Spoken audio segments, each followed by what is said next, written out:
All right, question number 3. What are the limitations of a B2C e-commerce company in terms of growth? What's your total addressable market in the beginning, right? That doesn't mean you're forever constrained by that. I mean, you go back to the last question. Get a small foothold in a small area, and then from there scale. You have to be careful though. If you're attacking a small to medium sized market, you can take over that market and get to the peak penetration of it very, very quickly today. And I made that mistake not a mistake. It was actually a champagne problem here. Yeah. But Country Outfitter. What do I do with all this money? What do I do with all this money, right? So Country Outfitter, well, there were 135,000 searches a month for cowboy boots on Google. Great. Well, we ended up in position 1 on that, and there's no way you're going to drive more searches on Google. And if you're in position 1 for both organic and paid, you've kind of maxed that out, and you've done it instantly. The only way you can go is down. Likewise, on Facebook, we found a total addressable market for that business of about 18.2 million women. So women that like country music and horses and rodeo and hunting and fishing. Probably, if you don't like one of those, it's a stretch that you would wear a pair of cowboy boots. So 18.2 million women. Well, we ended up in the span of 6 months getting 11 million email subscribers. So we've already taken all of it. I mean, that's literally all of the women you're going to be able to pull off of Facebook. I mean, you cannot go get more than 70-ish% of a market through one channel. I just can't imagine you do more.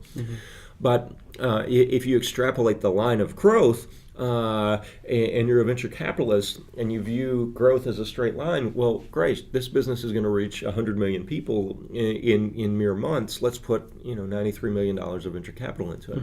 When in reality, it's shaped like an S, and we were at the very top of the S. The middle phase of the growth was extremely rapid. So we ran into our total addressable market very quickly. But that doesn't mean that should have been the end. We should have been able to, as a company, and we were never able to, or we could have been able to. I don't think we should say should, to have pivoted to a different market or done more things in that. 11 million people is plenty to build a find out what else you can sell to that 11 million people. I mean, when you look at Chewy is a great example.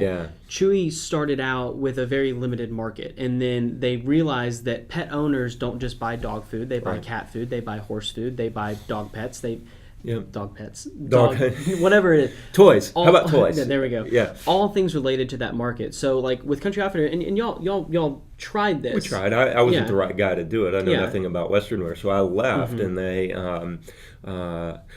weren't able to do it. It's the same as diapers.com and Chewy, like you say though. Diapers.com used subscription to diapers as a loss leader, and very successfully, I may add. I mean, here they are in a price war with Amazon, and eventually Amazon and Walmart, and wow, they ended up with a good share of pocketbook. They used that to sell baby toys and cribs and ... And it was $540 million acquisition from Mark Lore to Amazon, and it was pretty good use of that. So.